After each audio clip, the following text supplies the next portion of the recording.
Hello, future doctors and EMTs. In this video, I'm going to go over BLS medications. I decided to add some EMT and NREMT content in addition to my usual MCAT and pre-med topics. So here I'll be covering the BLS medications that you'll see on the NREMT. But before we get started on that, there are some rights of medication that you should know about. First one is the right patient. You have to give the right medication to the right patient. And the second one is the right indications, which is pretty much like the type of symptoms or when you're going to give it and when you shouldn't. The third one is right dose. So if you give too much of something, it's going to end up hurting them. Or if you give too little, it's not going to have much of an effect. The fourth one is the right time. You need to give it at the right time, or rather like right intervals. So like every 5 minutes or every 10 minutes, something like that. Fifth one is the right education. This means that are you familiar with what the medication does, and does the patient know what the medication does, how it's going to help them, the side effects. Sixth one is the right to refuse. Obviously you can't force feed a medication to someone, so patients have the right to refuse that. 7 is right response and evaluation.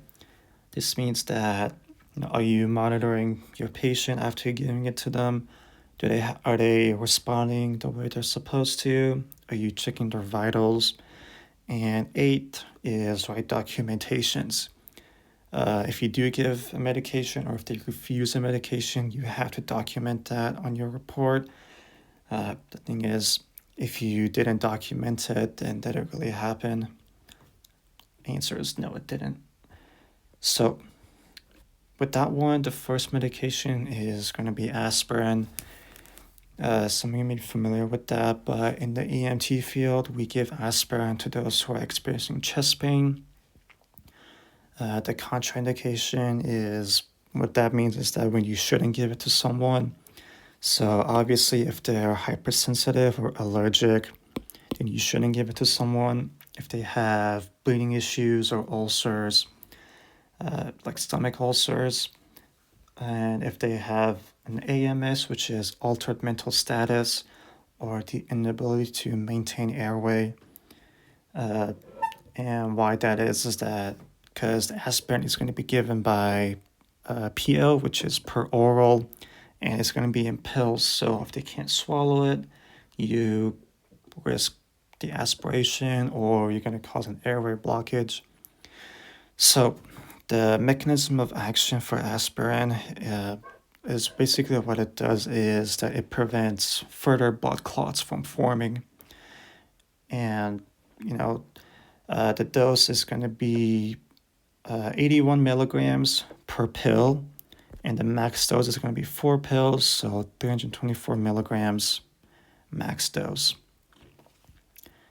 The second one is going to be a duonep.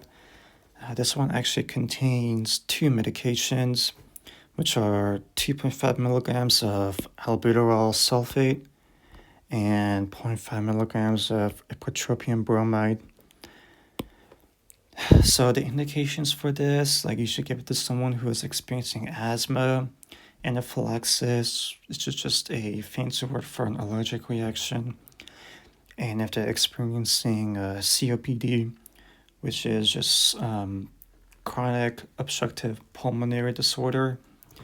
So the contraindications for a duonep is going to be obviously hypersensitivity, if they're tachycardic, if they're experiencing chest pain, and obviously if they don't have an airway or if they have an altered mental status and can't follow simple commands. So the mechanism of action for a duonep is it's really just a bronchodilator, and what that means is that it pretty much opens up your airways and lets more air come in and out. The dose for duonep is 3 milliliters, obviously, and the route is an inhalation, which is given by a nebulizer, which is this device right here. That's the device that I have in the back of an ambulance. The side effects for a DUNIP are going to be hypertension, which is high blood pressure, tachycardia, ironically, even though the contraindication is tachycardia, DUNIP may cause tachycardia. And other side effects that you may encounter are going to be anxiety and restlessness. So the next medication is epinephrine, which is also known as adrenaline. Adrenaline. And the indications for this is anaphylaxis, like exclusively anaphylaxis, which is, again, a fancy term for an allergic reaction. So if someone got stung by a bee and they're allergic to it, you may have to give epinephrine to them. The contraindications for epinephrine, so when you shouldn't give it to them, in a real emergency, it's none. Although some protocols may say that if they have hypertension, so high blood pressure, then you shouldn't give epinephrine, but in a real emergency, there is no contraindication. Epinephrine, the mechanism of action for epinephrine, it's important. You have to know it's a vasoconstrictor and a bronchodilator. So a vasoconstrictor just means that it's going to constrict your blood vessels. Right? And that's going to increase your blood pressure. And then the bronchodilator is, well, it's a dilator, so it's going to dilate your airways to let more air in and out. So the dose is going to be different for adults and children. For adult, it's going to be 0.3 milligrams, and for children, it's going to be 0.5 milligrams. The route is intramuscular, so it's usually given on the outside of the thigh, and you hold it for 15 seconds. And then the side effects are going to be tachycardia, hypertension, obviously, and anxiety and restlessness. So the next medication is going to be Narcan, naloxone, which has become pretty popular in the past few years. So obviously for Narcan, you're going to give it to someone who is experiencing an opioid overdose, especially if they have decreased or absent respiratory drive. So if they're not breathing as fast as they should be. The contraindications is none. Again, in an emergency setting, it's none. The mechanism of action for Narcan, how it works is that it's going to bind to your opioid receptors in the brain, and it's going to prevent the opioids from binding to them. So it's going to counteract the opioid effect. The dose is going to be 2 milligrams, and it's going to be 1 milligram in each nair, which is, well, each opening of your nose, so your nose hole. Side effects may include nausea and vomiting again. And the routes are going to be for an EMT basic, that is. You're going to give it via an intranasal to the nose. But if you have to give it via an IV or intramuscular, then you're going to have to call an ALS intercept, because you as an EMT cannot do anything IV related. So the next medication is going to be nitroglycerin. It's also called nitrostat. So the chest pain, or the indication for this, is going to include chest pain, specifically of cardiac origin. The contraindications for this is if they have a systolic blood pressure. Systolic blood pressure is the number that's above. So if you see someone with blood pressure of 120 over 90, for example, it's going to be the number that's on top. So the systolic blood pressure, if it's below 100, you cannot give it to them. although some protocols may use 90, but mine uses 100, so I'm going to include that too. So double check with your local protocols. And the second contraindication is going to be the use of erectile dysfunction medications in the last 24 hours. The three most common ED medications are going to be Cialis, Viagra, and Levitra. So if they have a blood pressure of systolic blood pressure of less than 100, or have taken ED medication in the last 24 hours, then you cannot give it to them. The dose for nitroglycerin is going to be 0.4 milligrams. And again, nitroglycerin is a vasodilator. So what that does is it's going to dilate your blood vessels and it's going to allow more oxygen to go into your heart so that the chest pain can be relieved or helped at least. The route is going to be sublingual. The way you administer this is you're going to tell them to lift up their tongue and then you're going to spray, like just blow their tongue. It is going to feel like a burning sensation under the tongue. It's a side effect. Headache is also a common side effect, and obviously hypotension, which is just low blood pressure. That's going to be a side effect too, because obviously if you dilate the blood vessel, it's going to decrease their blood pressure, which is also why a contraindication is low blood pressure, because if they already have low blood pressure and you lower the blood pressure even further, it's going to cause a hypotensive emergency. So next one is oral glucose. Although some may call it dextrose, but it's really the same thing. The indication for this is obviously if someone has a hypoglycemic emergency, and that's characterized by a blood glucose that's less than 70.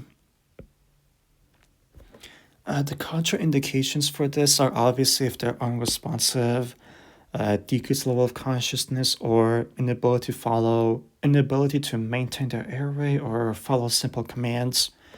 And why that is because the route that you're going to give it to is going to be PO, which is per oral by mouth.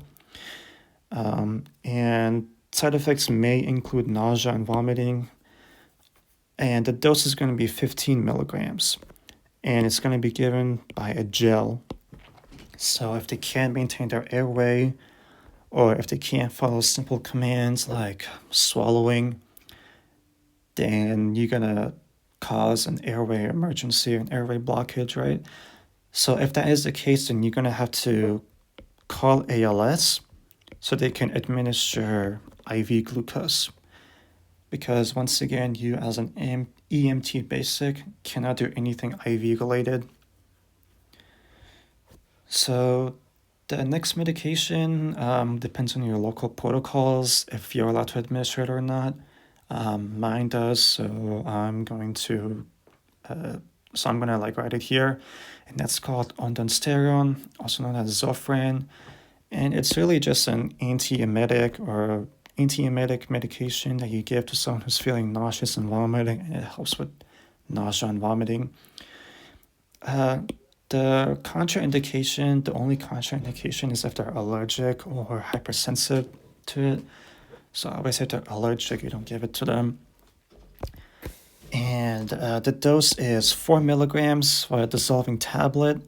The route is going to be ODT. So what that means is that you're just going to put the little tablet under the tongue, and it's just going to sit there and dissolve, and it's going to do its thing.